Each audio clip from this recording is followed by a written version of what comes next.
Hi everyone, welcome back to my channel mister and missus Kali. Thank you so much అందరికీ. నేను video release చేసిన తర్వాత చాలామంది wishes share చేశారు. ఈరోజు వీడియోలో నేను రాగి జావా ఎలా ప్రిపేర్ చేసుకోవాలో చెప్తాను. నేను ముందు వీడియోలో చెప్పాను కదా, మిల్లెట్స్తో ఎన్ని రెసిపీస్ అయితే మీరు చేసుకోవచ్చు అని చెప్పి ఆ రెసిపీస్ అన్ని నేను మీతో షేర్ చేస్తాను అని చెప్పాను. ఆల్రెడీ నేను ఒక 2 రెసిపీస్ షేర్ చేశాను. ఇప్పుడు రాగి జావా రెసిపీ షేర్ చేస్తాను. అంటే మనం ఏ పద్ధతిలో అయితే మనం ప్రిపేర్ చేసుకుంటే మన బాడీకి ఆ రాగి వల్ల వచ్చే బెనిఫిట్స్ మన బాడీకి అందుతాయో అవన్నీ నేను మీతో ఎక్స్ప్లెయిన్ చేస్తాను. సో మిల్లెట్ రాగి ఒక్కటే కాదు, ప్రతి ఒక్క మిల్లెట్ ఎలా జావ కాసుకొని మనం కన్జ్యూమ్ చేస్తే మన బాడీకి బెనిఫిట్స్ ఉంటాయో ఆ బెనిఫిట్స్ ఏంటో కూడా నేను ప్రతి ఒక్క వీడియోని నేను షేర్ చేస్తూ ఉంటాను. ఎవరైనా మన ఛానల్ ఇంకా సబ్స్క్రైబ్ చేసుకోకపోతే సబ్స్క్రైబ్ చేసుకోండి. ఈ రాగి జావని మా దగ్గరే అవైలబుల్గా ఉన్న రాగి ఫ్లోర్తో ప్రిపేర్ చేస్తున్నాను. సో మేము 3 మెంబర్స్ ఉంటాం కాబట్టి మా ముగ్గురికి సరిపడా రాగి జావని అయితే నేను ప్రిపేర్ చేస్తున్నాను. సో ఫస్ట్ ఏంటి అంటే, ఒక కప్ ఆఫ్ రాగి ఫ్లోర్ని మనం తీసుకుందాం. మనం ఎర్లీ మార్నింగ్ తాగాలి అని అనుకుంటే సో నైట్ ప్రిపేర్ చేసుకోవాలి.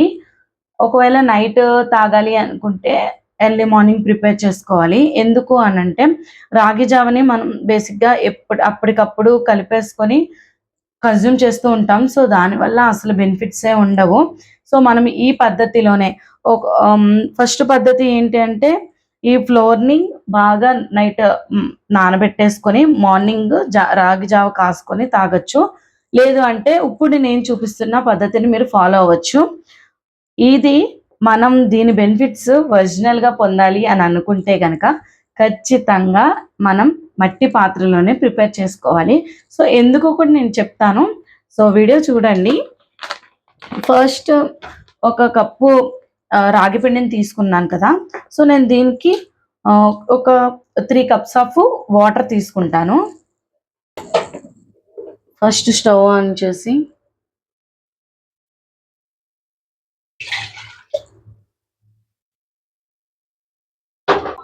సో 3 కప్స్ ఆఫ్ వాటర్ని నేను పోసాను.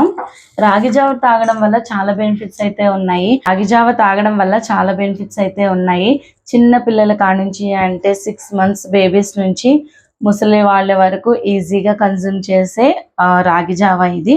సో దీన్ని ఇలాంటి పద్ధతిలోనే మనం ప్రిపేర్ చేసుకుంటే మన బాడీకి అందవలసిన బెనిఫిట్స్ అన్నీ అందుతాయి అన్నమాట. సో ప్రెగ్నెంట్ లేడీస్ కూడా చాలా మంచిగా ఖచ్చితంగా తాగవలసిన అండ్ సమ్మర్లో కూడా మనం తీసుకోవాల్సిన జావ ఏదైనా ఉంది అంటే అది రాగి జావే. సో ఇది ఇప్పుడు బాయిల్ అవుతూ ఉంటుంది. మనం 3 కప్స్ ఆఫ్ వాటర్ దీంట్లో పోసుకొని మరగపెట్టుకున్నాం కదా, సో ప్యారలల్గా మనం రాగి పిండిని ప్రిపేర్ చేసుకోవాలి. వాటర్ పోసి లిక్విడ్ ఫామ్లో ప్రిపేర్ చేసుకోవాలి. మట్టి పాత్రలోనే ఎందుకు ఈ జావల్ని ప్రిపేర్ చేసుకోవాలి అని చెప్పాను అంటే, మట్టి కుండ అనేది ఎక్కువ ఏంటంటే అబ్జర్వ్ చేసుకునేది అనమాట. సో మనము రాగి జావ కాసిన తర్వాత దాన్ని మనం అలానే ఉంచేసి నైట్ అంతా అలానే ఉంచితే దీంట్లో ఏంటంటే ఒక గుడ్ బ్యాక్టీరియా అనేది ఫామ్ అయ్యిద్ది. ఈ కుండ ఎక్కువ అబ్జర్వ్ చేసుకునేది. సో మనము దీంట్లోకి బాగా గాలి వెళ్ళి పులిసిద్ది అనమాట. సో పులవడం వల్ల మనకి అంటే ఒక ఈజీగా డైజెస్ట్ అయ్యే బ్యాక్టీరియా అనేది మనకి ఫామ్ అవుతుంది ఇందులో. ఎర్లీ మార్నింగ్ ఎంప్టీ స్టొమక్తో మనం తీసుకోవడం వల్ల మన స్టొమక్లో గుడ్ బ్యాక్టీరియా ఫామ్ అవుతుంది అనమాట. సో ఆ గుడ్ బ్యాక్టీరియా ఏంటి అంటే ఈజీగా అరగడానికి అండ్ లోపల మనకి ఏమైనా బ్యాడ్ బ్యాక్టీరియా ఏమన్నా ఉన్నా కానీ అవి పోవడానికి సో మనకి యూజ్ అవుతుంది అనమాట. సో ఈ కుండ యూజ్ చేసినప్పుడు మనం ఇలాంటి స్టీల్ గెరిటెలు వాడకుండా వుడ్డి వాడడం మంచిది. సో నా దగ్గర అవైలబుల్గా లేదు, సో అందుకని చెప్పి నేను స్టీల్ అయితే వాడుతున్నాను. మీరు వాడేటప్పుడు మాత్రం వుడ్ది వాడటానికి ట్రై చేయండి. రాగిలో ఎక్కువ కాల్షియం, ఫైబర్, ప్రోటీన్స్ ఎక్కువగా ఉంటాయి అన్నమాట. సో కాల్షియం ఎక్కువగా ఉండడం వల్ల మన చిన్నపిల్లలకి రెగ్యులర్గా దీన్ని పెట్టడం వల్ల వాళ్ళ బోన్స్ ఎక్కువ స్ట్రాంగ్ అవుతాయి. అండ్ ముసలి వాళ్ళైనా కానీ బాగా ఏజ్డ్ పర్సన్స్ అండ్ టీనేజ్ పిల్లలు వాళ్ళందరికీ కూడా బోన్ స్ట్రెంత్ బాగా పెరగడానికి ఎక్కువ కాల్షియం ఉన్న ఫుడ్ ఏదైనా ఉంది అంటే అది రాగి అన్నమాట. సో దీన్ని రెగ్యులర్‌గా ఏ ఐటెమ్‌లోను ఒక్క రాగి జావ అనే కాదు. సో దీన్ని ఏ ఐటెమ్ కింద మనం ఫుడ్ కన్జ్యూమ్ చేసినా సరే మనకి బెనిఫిట్స్ అనేవి వస్తాయన్నమాట. సో ఎక్కువ తాగడానికి ట్రై చేయండి. సో నాకిక్కడ వాటర్ అయితే బాయిల్ అయిపోయినాయి. నేను ఇందులో అయితే రాగి లిక్విడ్ ఫామ్‌ని వేస్తున్నాను. సో కొంచెం సేపు బాయిల్ అవుతే సరిపోతుంది. రాగి జావ ప్రిపేర్ చేసేసిన తర్వాత మీరు ప్యారలల్‌గా పెరుగుని తోడు పెట్టేసుకుంటే ఎర్లీ మార్నింగ్‌కి 2 కూడా ప్రిపేర్డ్‌గా ఉంటాయి. ఒక మిస్టేక్ చేయకండి. పెరుగుని రాగి జావలో కలిపి ఓవర్ నైట్ అలా ఉంచేయకండి. ఎందుకు అంటే పెరుగులో ఉన్న బాక్టీరియా హైలైట్ అవుతదనమాట.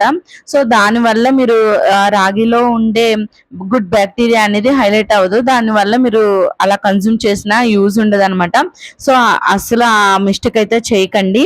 రాగిలో ఐరన్ ఎక్కువగా ఉంటుంది. ఎవరికైనా బ్లడ్ లేదు అనుకున్న వాళ్ళు తరచుగా ఇది తీసుకోవడం వల్ల ఆ ప్రాబ్లమ్ క్లియర్ అవుతుంది.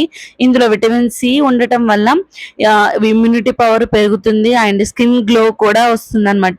కిడ్నీ స్టోన్స్, థైరాయిడ్ ప్రాబ్లమ్స్ ఉన్న వాళ్ళు ఇది తాగకపోవడమే మంచిది. అంటే రెగ్యులర్‌గా తీసుకోకుండా వీక్లీ 1 టైమ్ అలా తీసుకోవడానికి ట్రై చేయండి. ఇందులో హై ప్రోటీన్స్ అండ్ ఫైబర్ ఎక్కువగా ఉంటుంది. ఇది ఈజీగా కూడా డైజెషన్ అవుతుంది. సో అన్ని ఏజ్ గ్రూప్ వాళ్ళు కూడా ఇది తీసుకోవడం వల్ల ఎలాంటి డైజెస్టివ్ ప్రాబ్లమ్స్ ఉండవు. సో చాలా బెనిఫిట్స్ ఉన్నాయి ఈ రాగి ఫ్లోర్‌ని. మేము చాలా హైజీన్ గా ప్రిపేర్ చేస్తాము. మా దగ్గర అన్ని organic pre soaked and sprouted millets available గా ఉంటాయి. ఆర్డర్ కోసం స్క్రీన్ మీద కనిపిస్తున్న నంబర్ కి వాట్సాప్ చేసేయండి. ఐ హోప్ మీకు ఈ వీడియో నచ్చింది అనుకుంటున్నాను. ఒకవేళ నచ్చితే కనుక ఖచ్చితంగా లైక్ చేసి సపోర్ట్ చేయండి. Thanks for watching. Stay tune for next videos.